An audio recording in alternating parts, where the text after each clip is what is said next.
Jackson. There it is. Hello. How are you guys doing? I want to tell you guys that you are indeed the very first ad club that has ever plied us with wine in the middle of the afternoon, or actually late morning, and illicit gambling as well. So this makes you our favorite ad club ever. My mom would call those bingo winnings ut money. That's under the table. Ut money. Hey, I'm John. I'm Tough. And we're American Copywriter. We have this blog that we started in 2005. And we have been going around. We talk to a lot of different ad clubs. And we're really happy to be here in Jackson. We would like to thank you guys for the great hospitality. Really, really a great town and a great vibrant club. It's really good to see. If you choose to tweet about what we're going to say, which you're free to do, this is the hashtag that we'd like you to use. Because that just helps us actually see the conversation and understand the feedback. So the first question you're asking yourself is, who are these two short guys? He is John January.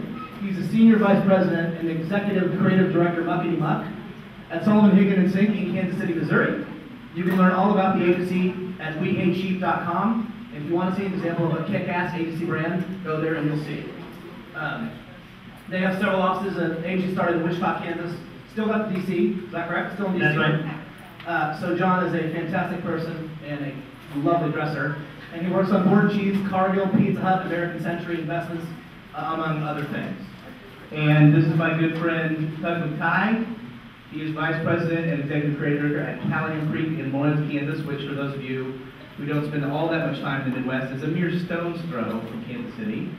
And they're all new agency website, now available at callahancreek.com. Tug works on Toyota, Sprint, Children's Mercy Hospitals and Clinics, which we're very blessed to have in Kansas City, and Hill Science Side. So great brands.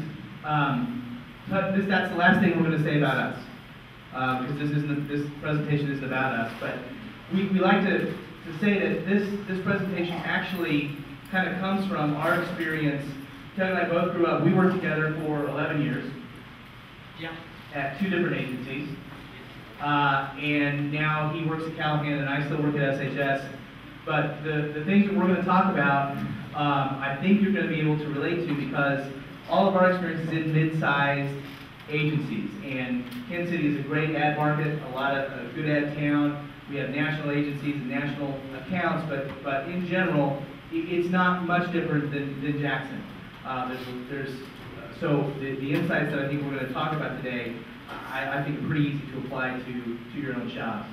Now we have to do this before we get started. This presentation is done in the language of the creative department. That means we're going to say fuck. So just so you know, we always give a standard disclaimer. This is filled with coarse language, salacious content, and before the end there will be personal attacks. So, if you're offended by any of those things, please see Becky. There will be a full refund. There will be no refunds. So, just sit back, have another bottle of wine, and enjoy it. Here we go. All right. So, we call this the Creative Department's Dirty Little Secrets, and we are indeed going to reveal those. And I would like to know who here manages or works with creatives. Okay. All right, good. You're going to get a lot out of this. Who owns agency owners? Any agency owners? Okay, totally going to hate us at the end of this. Any clients?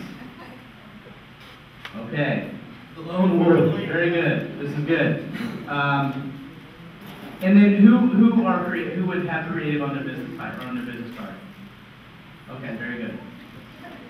This is an equal, and you're both. That's because you're special, Eric. I'll say. This is an equal opportunity offending presentation. Generally, by the end of when we're done talking, everybody hates us. Because what we're really going to talk about today is the real, honest truth.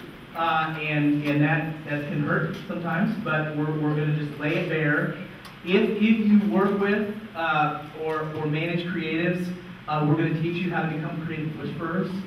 You're really going to understand and be able to communicate with them and have fewer fights and gaps in communication. And if you are creative, we're going to teach you things that you didn't even know about yourself. And it's really going to be scary, as looking in a mirror often is. So that's what we're going for. Yeah, we have to walk before we run. And this kind of builds on itself. So we're going to start out with a very simple, dirty little secret. As John said, these are all truths. So here we go, guys. Maybe. When we say tomorrow, we mean end of day tomorrow. Not 2:30, not 3 o'clock, and certainly not 10 or even noon. No, so when you say, hey, can I get that tomorrow? We're like, you bet. That's 5 o'clock to us. Right. And really, it's not really 5. Because we know the client is not waiting in the starting blocks at 5 o'clock. We know he left at 4. They're not waiting for this stupid thing that we're about to send over. So really, we mean tomorrow, end of day tomorrow, but really, it's like the first thing the next morning. And by first thing the next morning, it's really 10:30, because we have to get in, and we have to have a cup of coffee, and we have to talk about Game of Thrones, and check the superficial and see who's had a wardrobe malfunction, and then we have to actually do it, so it's really noon. So when we say tomorrow, it's really noon the following day is when you can count on it. After tomorrow, the day after tomorrow. Yeah, right. So if you need it earlier than that, then you have to fucking say so, okay? And I know you don't feel like you should have to, but again, I can't change reality. I can't change the universe. I can't change gravity. I can do nothing about the fact that you breathe oxygen, and you cannot change this. We cannot change this. This is the truth. So if you need it tomorrow, and you need it by 10:30, you gotta say, I need it tomorrow by 10:30. And typically, I would urge you to, at this point, make physical contact with the creative. Listen to me, right? 11 a.m. tomorrow is not going to it is 10:30. Do you understand, sir? And when the eyes drift off and they're not... No, back here. 10:30, please. Okay. And you really do need to do that, because we're going to offer we're going to do this. Well, why?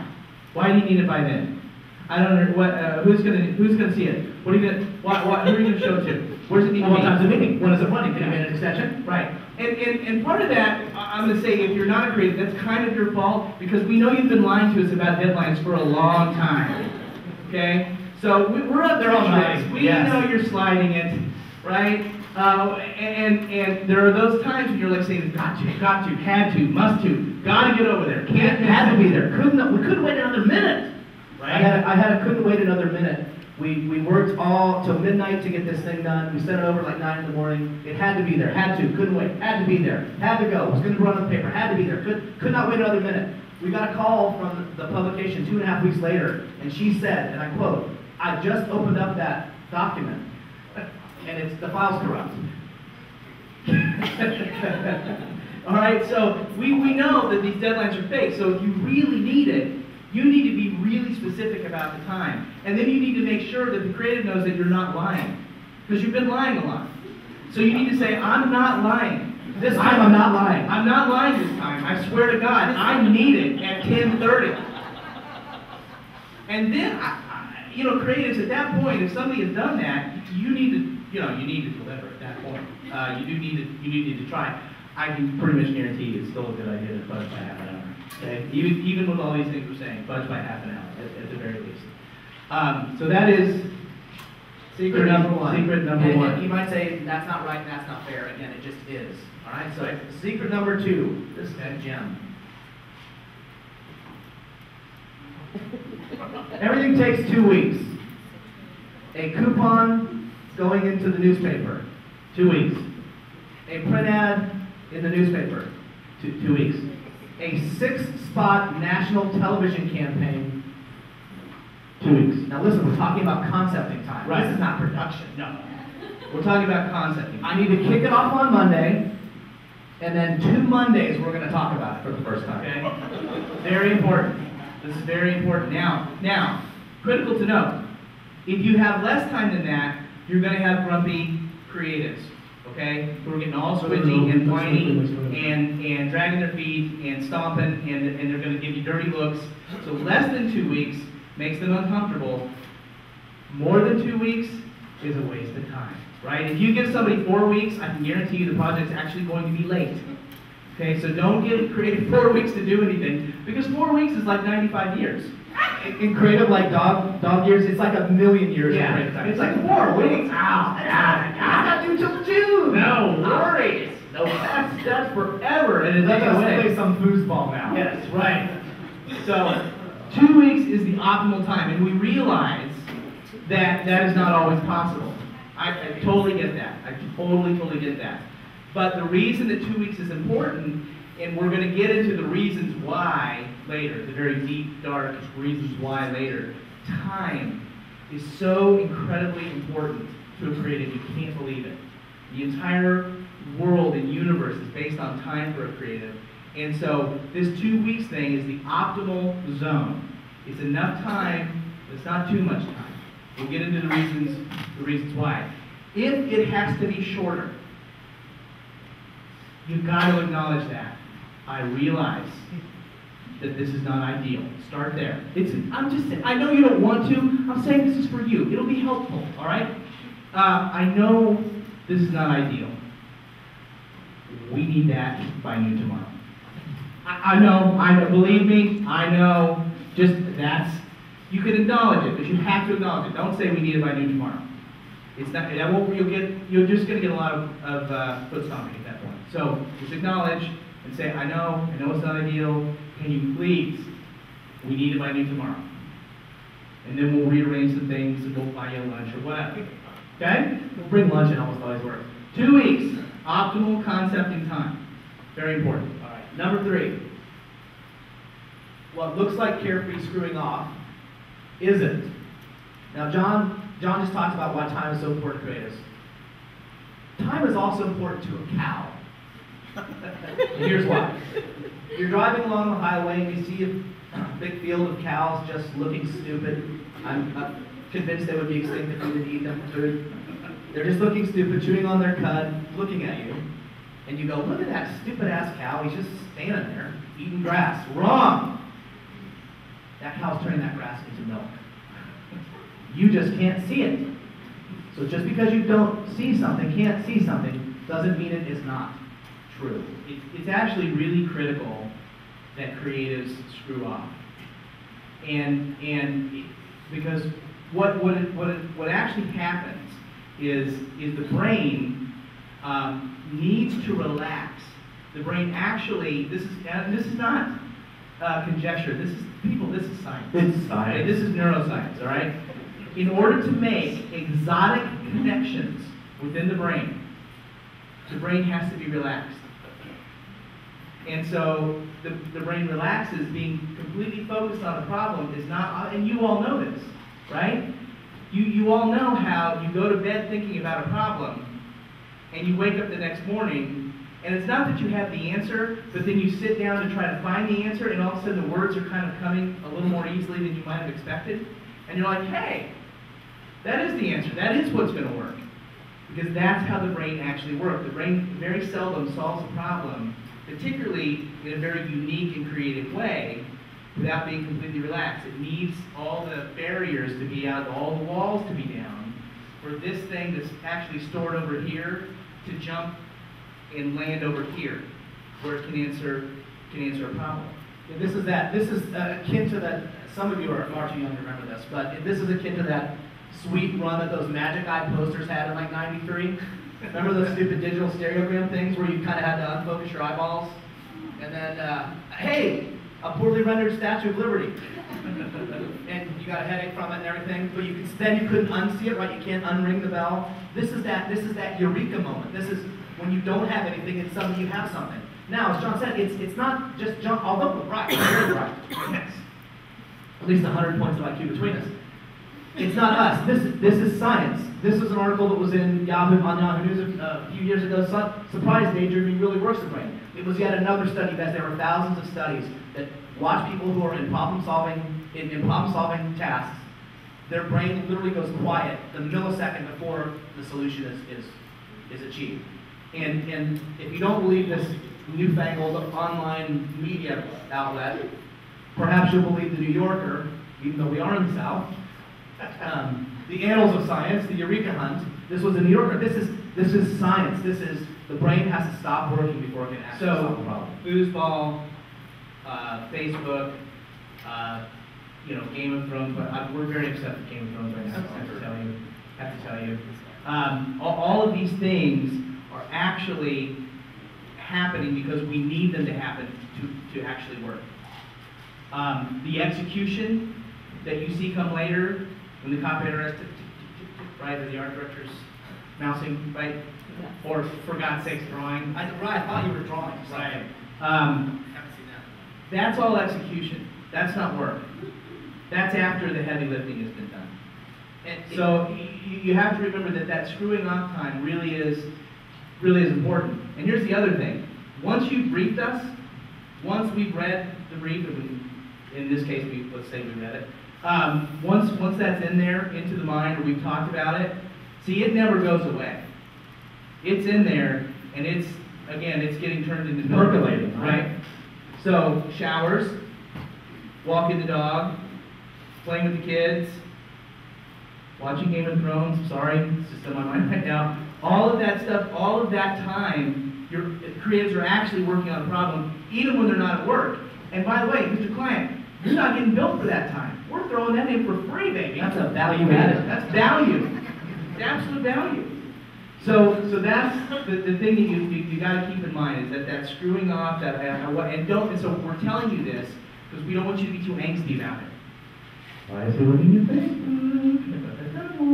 Right? It's necessary. Hey, what are you guys doing? Hey, how's it coming? Right. Hey, what are you guys working on? Right. How's it going? You know, it's 2:30. Yeah, we know. Yeah, we got it. Just get out of here. We'll play football. Right. Let's do it at 5. We know. All right. So the whole deal is we're working on it. Remember, it's all built on itself. You got 2 weeks. You kick it off Monday. That whole first week we sit around organizing some sort of a baseball tournament. We're actually working. We know you gave it to us. Then we're doing it. All right. So we got the 2 weeks. We're building on it. We know it's in our brains. We're working on it subconsciously. Now we have to get to the next painful truth about this whole thing. I'm telling you all these things to do. You have to remember that when we walk in the room to present you what we've come up with, you have to think about this. All creatives are scared shitless. All of the time. 100% of the day, 100% of the week, 100% of our lives. Thank you so much. Oh, boo. Oh, that's for you. See, can I have one next? Hey. So we're terrified. And the reason is that creative people were hired to be the people that were willing to die on stage, to raise their hands in the meeting and say, I think you just told me a terrible problem about your traffic, here's what I think we ought to do. Right in front of the big client, right in front of everybody, right in front of their boss, God and the world. We're the ones that are living that dream where we wait, where we are called to the front of the class, the dream that everybody has, and then suddenly you're underpants. Suddenly you're wearing your underpants. You're like, Jesus, this is terrifying. It's a horrible, horrible life. The difficult part of this is, we really try a lot in advertising. And I bet everybody, who works in an agency, now leave your hand up. Leave your hand up if your agency has a proprietary process to deal with things, right? This is your process. This is our process, what you put in every RFP, right? We really badly want this to be a manufacturing process. We want it to be a widget thing where we are the idea factory. We do it every time, and we do the same thing every time, and the same result comes out. And the truth is, it just does not work like that. I mean, we just need to acknowledge the truth. The bottom line is, every creative has this notion that their last great idea was their last great idea. Because they don't know where it came from in the first place, and I certainly don't know how to make one again, right? Because it's back in the reptilian brain, and it shows up, I don't know when it's going to show up. This is why time that 2 weeks is really important. Because I feel the need to really kick over a lot of rocks, and if you don't give me that 2 weeks, I don't feel like I got a chance to kick over enough rocks, and I got something, but I don't really like it. Because I didn't have enough time to comfort myself that, okay, this is something that might actually work.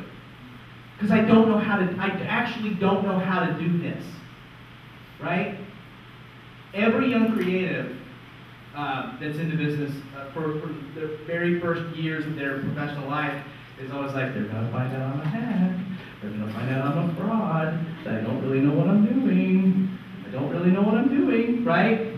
Because they don't really know what they're doing, but nobody does. The older creatives come to grips with this because they figure out eventually, I don't know when or where, but I know something will. Something will occur. But I don't know how. So but it's still a very terrifying sort of process. And this is why, my friends, this is why we wear funky glasses, and we have weird hair, and apparently some of the younger guys are wearing girls' jeans now. And it's why we get all prickly and snarly and snarky and bitchy when you come back and say they didn't like the idea. It is not because of ego. It is not because we're prima donnas. It is because we're scared out of our fucking minds. Okay? Fear often expresses itself as anger. And that's what you're seeing. And so all the stuff that we do, the goofy toys and all that, that's just armor. I refuse to wear your so-called dress pants. Right. I'm going to wear shorts to work. It's armor. It's trying to say, you're not going to define my self-worth. You're not going to tell me that I'm no good. I'm going to stand up for myself, sort of. Right? That's what it's all about. So I think that makes it, my hope is that you'll, again, I don't know that this is right, I just know that it's true. And so my hope is that now, when you have to deliver the news that they didn't buy it, that you understand that that thing you get back is not about ego. And it's not about trying to be uncooperative. It's not about not wanting to work. It's not scary. It's just scary. A lovely woman that John and I are very good friends with, that we both worked with for many years. Her name is Jennifer Broker, and she's a mentor to us. She's a hilarious person and a hilarious copywriter. And we're standing at Addie's, and this whole thing is why creatives get blind, fucking drunk at Addie's. It is. We're terrified. I want to go up there. I don't want to go up there, but oh God, please let me go up there. Oh my God, please call my name, Jesus Christ. So we're standing around Addie's right in the pre-game, and she just says, ugh. This is a huge room filled with funky glasses and fragile egos. And I've never forgotten that, because that is this armor that we're just so terrified that we don't have any good ideas left. All right, so that was the deep, dark midnight of our souls. Here's something else. All right, here I go. See, now it's an emergency all of a sudden.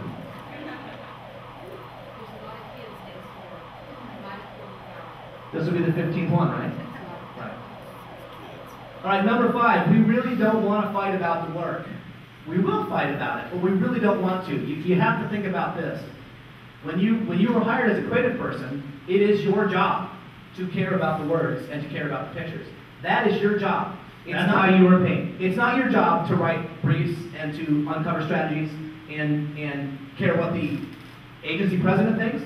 It's not your job to care what the client thinks. It's not your job to care what the account people think. It's your job to care about those words and those pictures, and that you feel like this is the best opportunity we have to solve whatever problem has been stated. It's your job. So it is patently unfair to get pissed off at us when we care about the words and the pictures. When you say, well, can't we just change this? What if we just move that? No, there is no, we're excising just from our goddamn vocabularies. It's not push 3 buttons and another. I just told you 15 reasons. We're terrified. Underpants in the front of the classroom. 2 weeks. Cows in the milk. We don't know where it's coming from. So when you shat all over it, we're like, hey, no, I'm terrified. I don't know. I will fight. Please, just take it and get away from me. I want to play foosball. So that is the truth. Creatives are paid to care about the words and the pictures. So don't get mad at them when they do. Don't roll your eyes. Oh, God, you're creative. Don't do that. That's what we're supposed to do. And here's the catch-22. How many times has this happened too? You get mad at them for caring, right? You get mad at them for not wanting to change it to your idea, which frankly you didn't spend nearly as much time percolating, right? So you get mad at them because they don't exactly want to change it. But then what happens if they become compliant? What happens then? Well, you just mailed that in. How come you don't care? You're just not even trying? You're not trying. You just don't care. You just mailed that in. Oh, come on. No. We are not here to fight about the work. We don't want to fight with you about the work, but we do want to fight with you on behalf of the work. That's what we really want to do. And there are excellent reasons why clients. By the way, I would like to acknowledge you because I think buying good creative work is a really hard thing to do for a client. I mean, I think it's a really hard thing to do. And so it is not easy. And we could probably do a dirty little secrets of the client, and in fact, that would probably sell better than this. So there you go. I just got your speaking career started. But it's hard to buy creative. So there's good reasons why. There's good reasons why and sometimes the work isn't right. But versus cheerleading about it. Hey, we have to change everything tonight. Hey, you know what? They liked everything. I didn't like the headline, but everything else, and also the body copy wasn't any good. Right, that wasn't any good. In fact, what they want to do is take the concept 3 and merge that with concept 5, and then I think that's the wrong way to approach it. And that's wrong for the creative. That's wrong for all the reasons that we've just outlined for you. But if you work with creatives, to be a creative whisperer, and now that you understand where the creatives are coming from, even if you have to tell little white lies, it's going to make your life easier. And so we suggest that instead of trying to fight about the work, we're trying to set up a fight, and believe me guys, cheerleading about it, or trying to sugarcoat it, or pretend that it didn't get all screwed up, is the wrong approach, because we know it got screwed up, right? So actually the best thing to do, even if you don't feel this way, is just to go, I have the worst news possible. First of all, I have to tell you, I'm shaking. I'm so mad right now. I'm so upset. I really, by the way, love this concept. Top notch.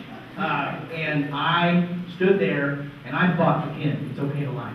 I stood there and I fought and I told them this and I told them that. And remember when we were in the internal review and you told me to say this? I said that exact thing, and they just, you know what? They just did not care. And I just feel so bad. And at that point, your creator's going to be like, it's okay.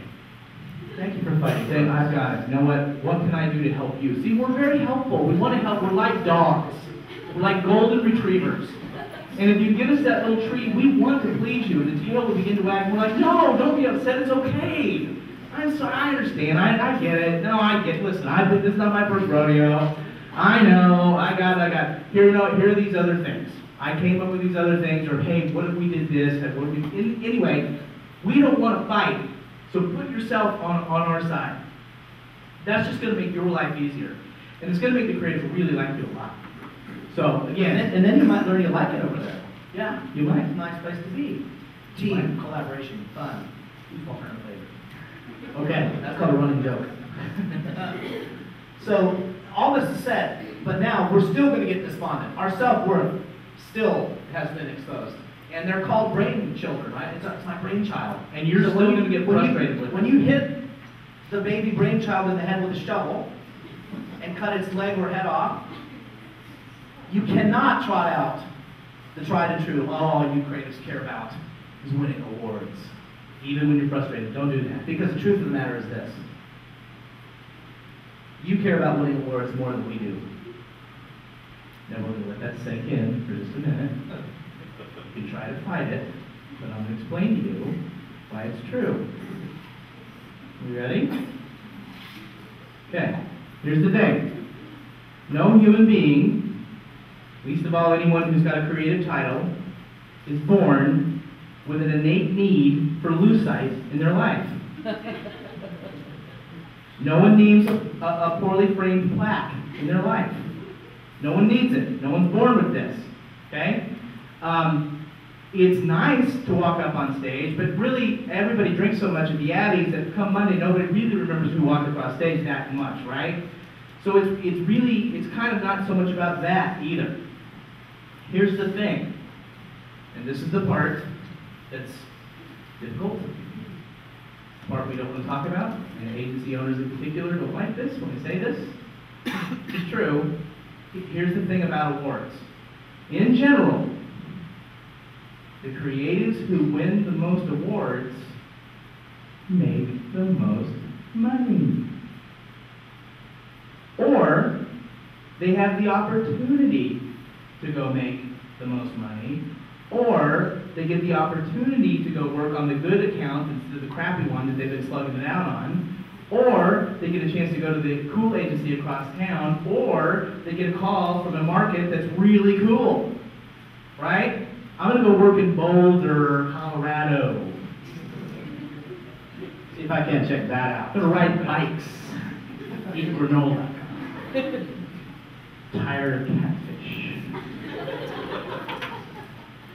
This is all due to awards. So awards really aren't so much about ego and getting recognized and all that kind of stuff. That's all fun. Believe me, that's all good. But at the bottom line of it, it's about opportunity.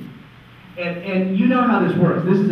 Tell me your true story. Well, it's the exact thing that happened is I get this terrible assignment. I'm a junior copywriter. Back in the days when they weren't associate copywriters. Junior.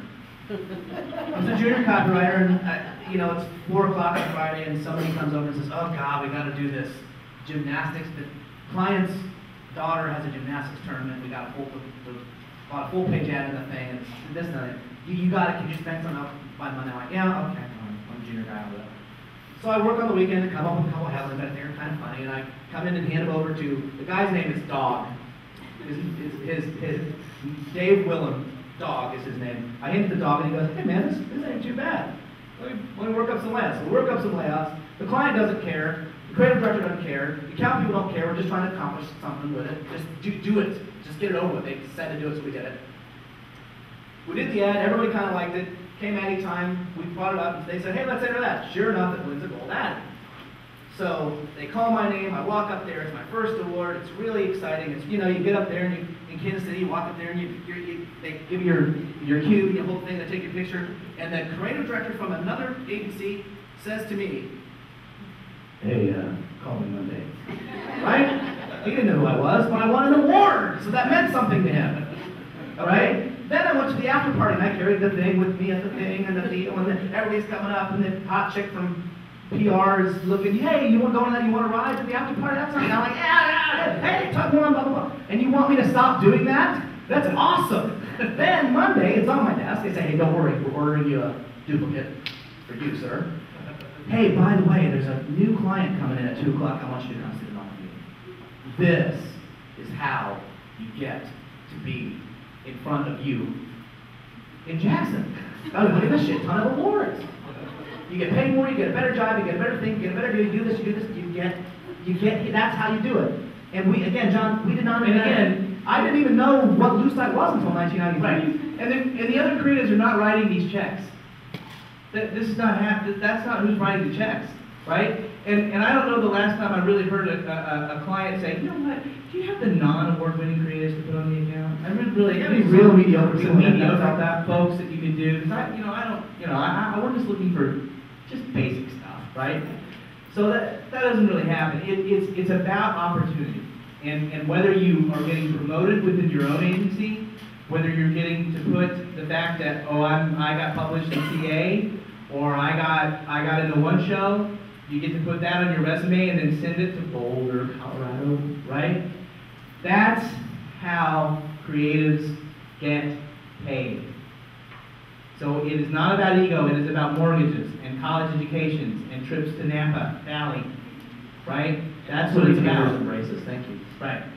So don't get too mad about this whole notion, because it's not really the creative's fault that the situation has been set up the way that it has. It really isn't.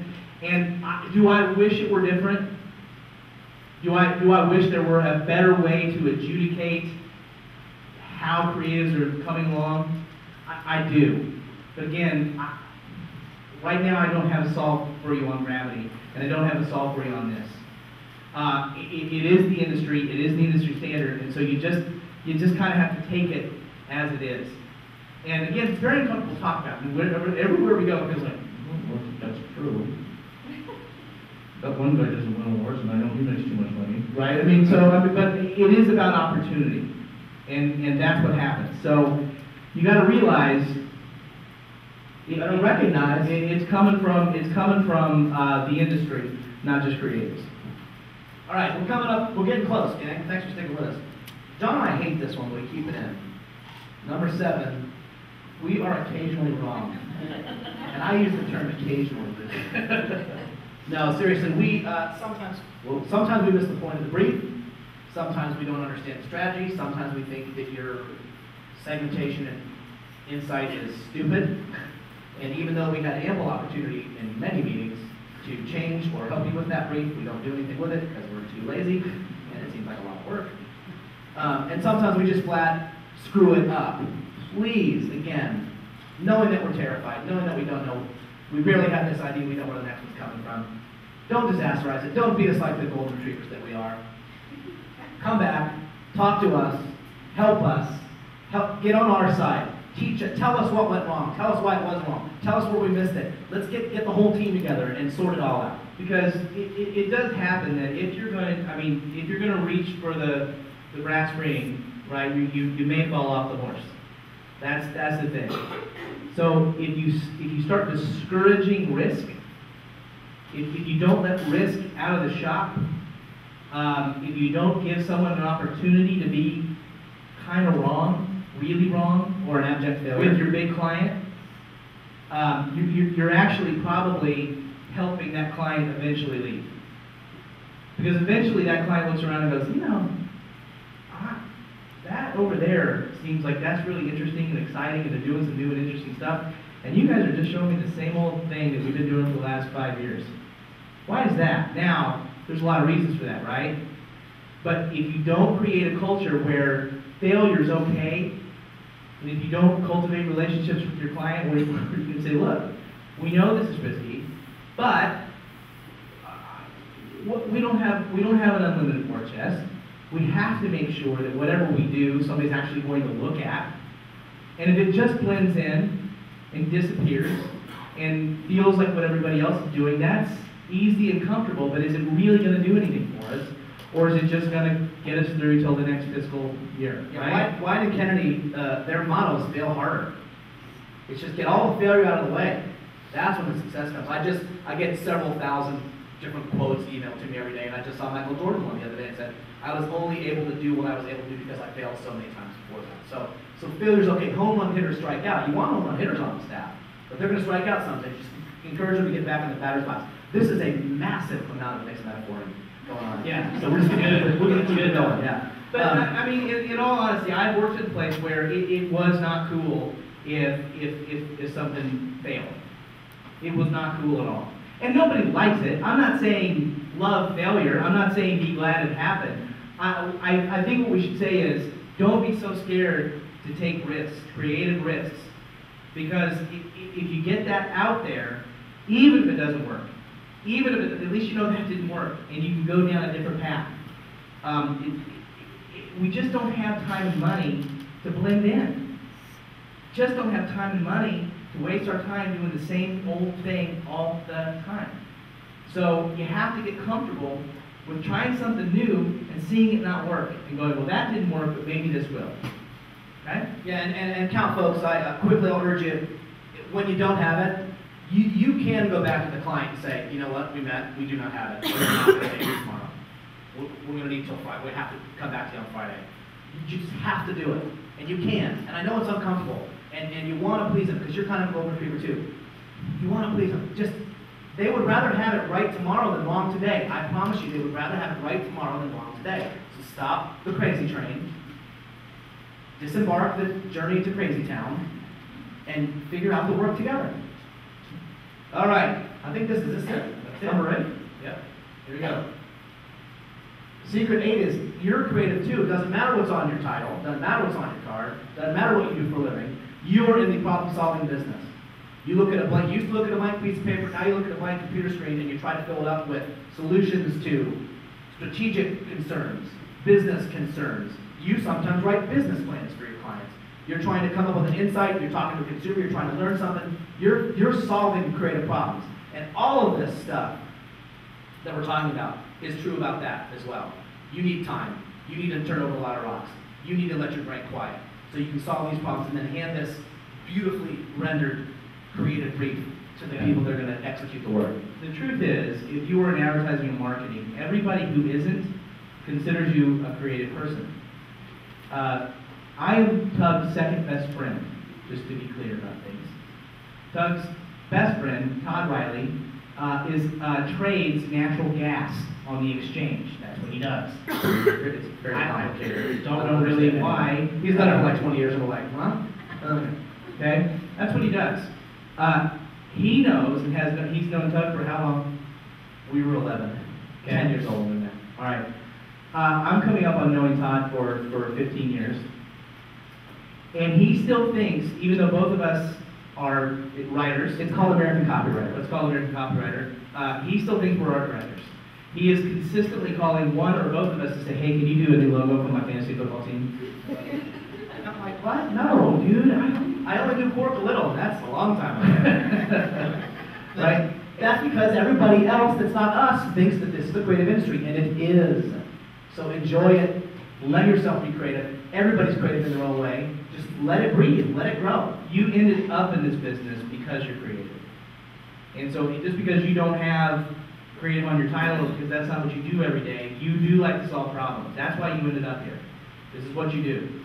And so it's important that you recognize that about yourself, because I hope you can see part of yourself in some of that with some of the things that you struggle and deal with too. But we would also encourage you, creatives, going to encourage you to do something. When you get the brief, and you sit down to have a concepting conversation, I'm going to ask you to do something really, really strange. I'm actually going to ask you to go get the media person first and sit down and actually talk to them about some stuff.